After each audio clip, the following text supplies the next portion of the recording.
Começar. Primeira pergunta agora, Emerson. Felipe, boa noite. Primeiro, não é o primeiro jogo que você ganha nas investidas e na forma como você lê o jogo, a gente já falou sobre isso em outra coletiva, mas talvez seja o primeiro jogo que você ganha mexendo diretamente com dois jovens da base, né? O Guilherme e o Matheus Gonçalves.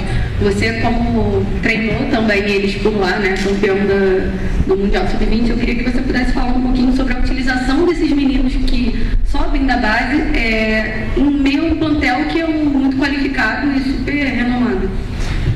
A vantagem que eu tenho de ter trabalhado no Sub-17 e no Sub-20 é essa, que eu conheço todos os meninos que estão no clube, sei o que eles podem render, e eu sou um treinador que me guio muito pelos treinos, muito. Eu vejo os detalhes, depois do treino eu chego em casa, revejo o treino, que é gravado, para entender como foram esses comportamentos. E o Guilherme e o Matheus, eles treinaram juntos durante a semana, e uma das minhas questões essa semana foi deixar o Matheus fora pensando justamente no segundo tempo, porque para ter uma troca imponente no campo. Sei que ele não entrou da melhor forma, não foi a melhor versão do Matheus, mas esse foi o meu pensamento. O Guilherme e o Matheus se deram bem juntos e, como eu falei, eu conheço bem o Gui. Quis colocar ele já contra o Fluminense uns jogos atrás, mas não senti confiança, porque, como eu falei também na outra coletiva, eu tenho que ter muito cuidado com esses meninos para não queimar, né? Claro que eu não esperava que ele fosse fazer o gol e estar jogando solto do jeito que ele foi, mas sim, eu tenho muita confiança nele, porque ele jogou, eu acho que todos os jogos comigo titular no Sub-20, eu confio muito nesse jogador.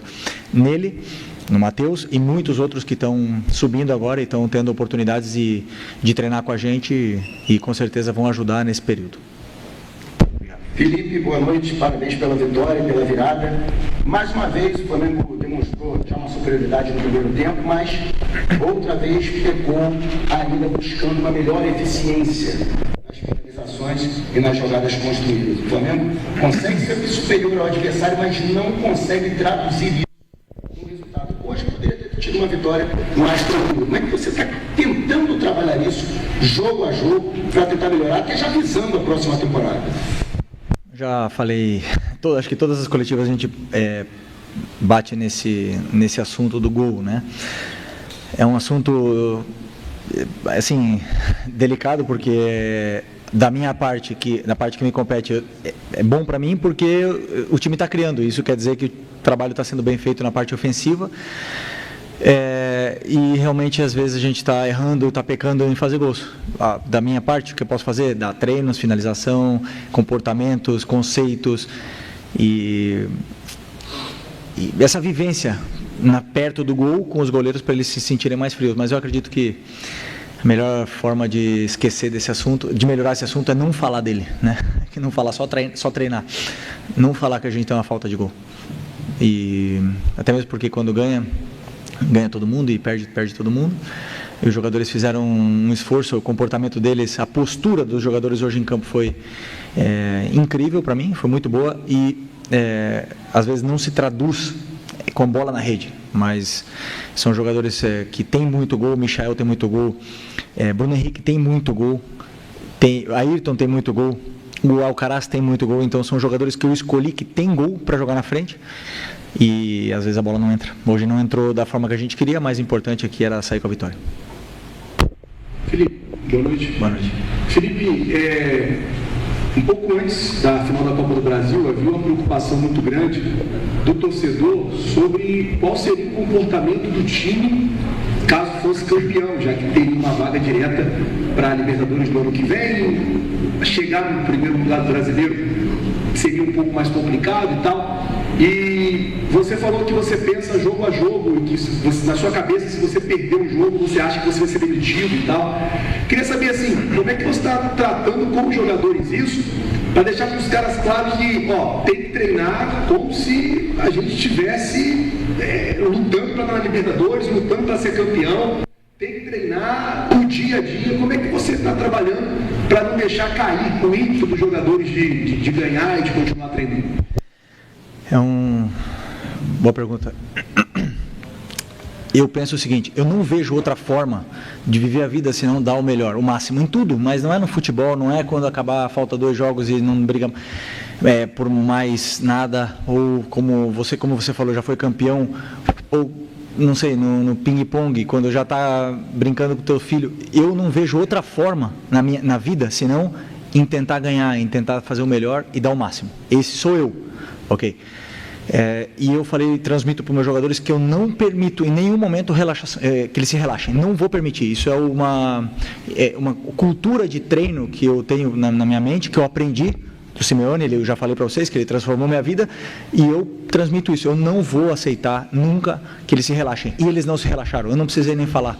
Durante a semana foram muito bons os treinos, durante essa data FIFA. E a data FIFA é um período delicado para os jogadores, porque faltam muitos companheiros, porque realmente temos a tendência a relaxar, e esse grupo não relaxou. Então eu não precisei praticamente falar com eles sobre isso. E é fácil, você quando joga no Flamengo, quando você joga no time grande, a vantagem, a virtude que você tem é que você é exigido todos os dias, todos os segundos ao máximo, porque senão você é cobrado. E eles sabem disso. Esses jogadores muitos deles estão aqui há muito tempo, e eles já passaram por isso de se relaxar em algum momento e depois ser cobrados. A gente viu o Vaias, depois de ganhar a Libertadores e o Brasileiro em 2019, para o Rodinei. Então, nesse clube aqui, não podemos baixar nunca a guarda. Esse é o meu modo de pensar, eles também, e poderia não ter sido a vitória hoje, poderíamos ter perdido o jogo de 1-0, mas o comportamento, a postura que eu vi do meu time em campo, essa que eu quero. E esse não é fácil jogar aqui, o calor que tem aqui, a viagem e tudo mais, não é fácil, e a postura, como eu falei, a postura foi ideal para mim. Felipe, aqui atrás. Sim. Boa noite, parabéns pela vitória, Alexis Almeida, da Flávio TV. Você precisou encontrar alternativas para conquistar essa vitória também com jogadores vindo da base, o caso do Guilherme Feijó, Matheus Gonçalves, muitos jogadores sendo utilizados nessa partida que são da base do Flamengo, porque o Flamengo está com a ausência de jogadores tanto no departamento médico como também nas suas respectivas seleções. E nesse ponto eu queria te perguntar como que foi essa tomada de decisão de não trazer os jogadores que estavam com as seleções. É um comportamento comum. Por exemplo, o Léo Ortiz não jogou em nenhum dos minutos com o Brasil e não veio, e outros que tiveram mais minutos naturalmente não seriam utilizados. Mas como foi essa tomada de decisão? O que foi conversado para não ter, por exemplo, o Léo Ortiz no jogo de hoje? Ok, o planejamento dessa semana foi em função dos jogadores que treinaram. O Gerson, lemos a gente leu na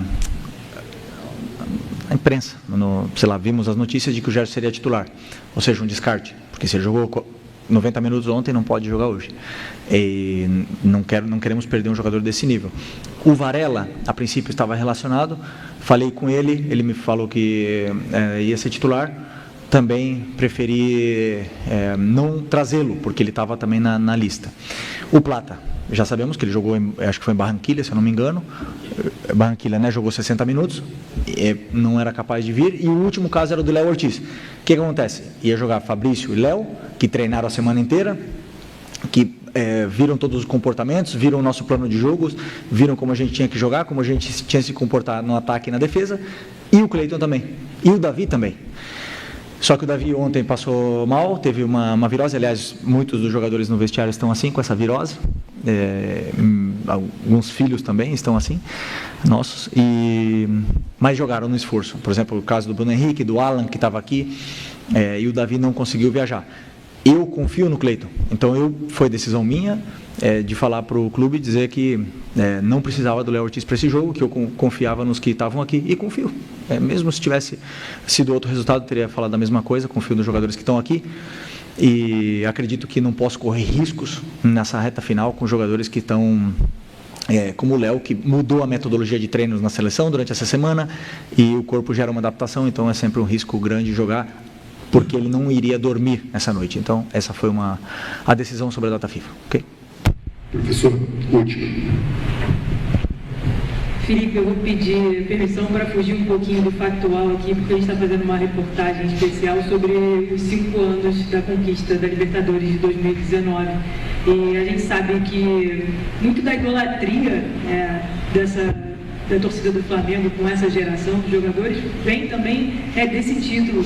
Eu queria saber de você, assim, olhando para trás, o que esse título significou e significa na sua vida profissional e até na sua vida pessoal? Assim, vocês me conhecem bem, né? Eu não gosto muito de falar do passado e dos títulos que ficaram para trás. Não vivo disso, nunca quero viver disso. Para mim, tenho um troféu, uma réplica lá em casa, tenho uma medalha. Não fico olhando, não está na sala, não está em lugar visível, porque eu gosto de esquecer o passado e sempre procurar ganhar um novo. Mas esse título, a noite anterior em Lima, foi a primeira vez na minha carreira que significava demais para mim o título. Demais, mais do que o normal. Sim, meu sonho sempre foi ganhar a Champions. Sempre foi esse, na minha carreira, como jogador. Eu não consegui ganhar a Champions, só que o fato de poder conquistar uma Libertadores com o clube do meu coração significava demais para mim, demais. E vocês viram o meu jogo, não foi o melhor jogo que eu fiz. Isso foi... eu não consegui separar a emoção da razão nesse dia, mas conseguimos a vitória como equipe, e eu sou parte dessa história e sou muito grato pela oportunidade que me deram de estar aqui nesse momento, de fazer parte desse grupo vitorioso. Mas eu quero, como eu falei, como eu não gosto de falar do passado, eu prefiro estar em outra função, poder fazer outra história, tentar conquistar outro título e dar alegria de novo, e sentir essa conexão, essa comunhão com a torcida que é inesquecível. Então eu estou aqui hoje em busca desse grande objetivo. Ok? Obrigado. Fim da entrevista coletiva do nosso ídolo Filipe Luiz, comentando agora por último sobre o título 2019, que em poucos dias vai completar 5 anos. Pois é, Filipe Luiz elogiando bastante a postura dos jogadores que estiveram em campo, falando também de alguns problemas de saúde, né? Por exemplo, o Davi Luiz ficou no Rio de Janeiro, mas valeu demais. Uma vitória simbólica com gols de garotos do Ninho, que